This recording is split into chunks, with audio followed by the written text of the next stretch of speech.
ஆண்டவரும் இரட்சகருமான இயேசு கிறிஸ்துவின் ஈடு இணையற்ற நாமத்தில் அன்றன்றுள்ள அப்பம் வாசகர்களுக்கு எங்கள் அன்பின் வாழ்த்துக்கள். 2025 ஆண்டு ஏப்ரல் மாதம் 2ஆம் தேதி புதன்கிழமைக்குரிய தின தியானம்.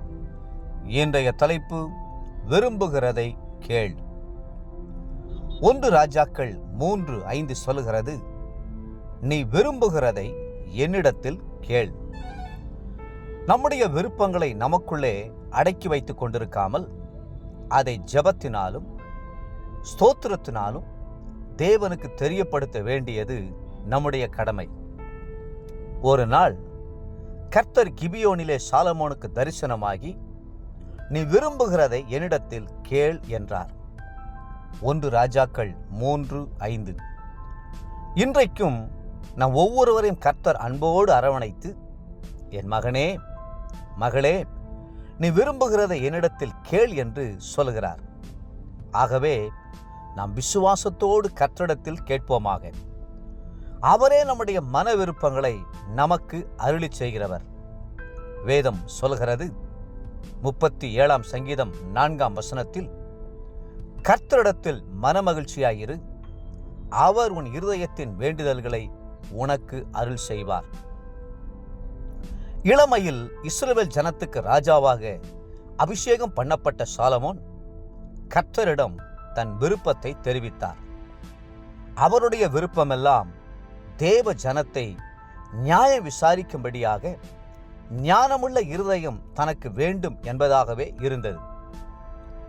அப்பொழுது தேவன் சாலமோனை நோக்கி, இந்த விருப்பம் உன் இருதயத்தில் இருந்தபடியாலும் நீ ஐஸ்வர்யத்தையும் சம்பத்தையும் கனத்தையும் உன் பகைஞரின் பிராணனையும் நீடித்த ஆயுசையும் கேளாமல் நான் உன்னை அரசாள பண்ணின என் ஜனத்தை நியாயம் விசாரிக்கத்தக்க ஞானத்தையும் விவேகத்தையும் நீ கேட்டபடினாலும் ஞானமும் விவேகமும் தந்திருக்கிறதும் அல்லாமல் உனக்கு முன் இருந்த ராஜாக்களுக்காகிலும் உனக்கு பின் இருக்கும் ராஜாக்களுக்காகிலும் இல்லாத ஐஸ்வர்யத்தையும் சம்பத்தையும் கனத்தையும் உனக்கு தருவேன் என்றார்.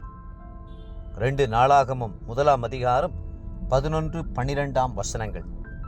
நம் அருமை ஆண்டவர் நாம் நினைக்கிறதற்கும் வேண்டிக் கொள்கிறதற்கும் மிக அதிகமாய் நம்மை ஆசீர்வதிக்கிறவர். நாம் கேட்கிறவற்றையும் நமக்கு தருவார்.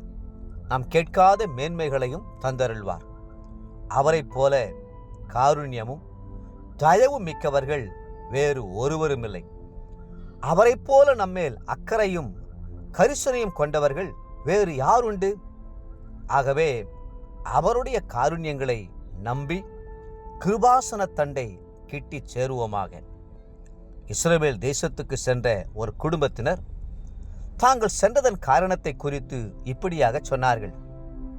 சாலமோன் விரும்பினதையெல்லாம் தேவன் அவருக்கு அருளி செய்தார். அதுபோலவே சாலமோனை தேடி பூமியின் கடையாந்தரத்திலிருந்து வந்த சேபா ராஜஸ்திரி விருப்பப்பட்டு கேட்ட எல்லாவற்றையும் அவளுக்கு கொடுத்தார்.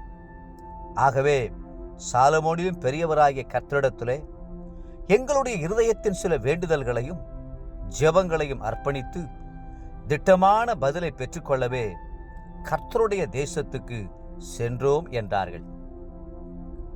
தேவப்பிள்ளைகளே, ராஜாவாகிய சாலமோன் சேபா ராஜஸ்திரிக்கு விரும்பிய வெகுமதிகளை தந்தான் என்று வேதத்தில் வாசிக்கிறோம் அல்லவா?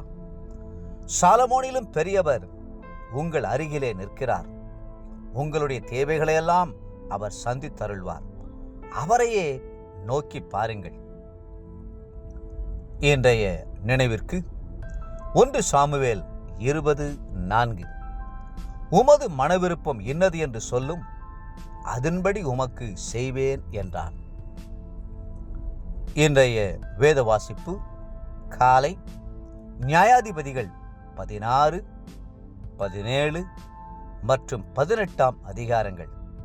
மாலை லூக்கா 7ஆம் அதிகாரம் 1 30ஆம் வசனம் முடிய. அன்புக்குரிய அன்றன்றுள்ள அப்பம் வாசகர்களே, மீண்டும் உங்களை வாழ்த்துகிறோம். உங்கள் மன விருப்பத்தை கர்த்தருக்கு தெரியப்படுத்துங்கள். கர்த்தர் அதை வாய்க்கச் செய்வார். கர்த்ததாமே உங்களை ஆசீர்வதித்து மென்மேலும் உயர்த்துவாராக. ஆமென்.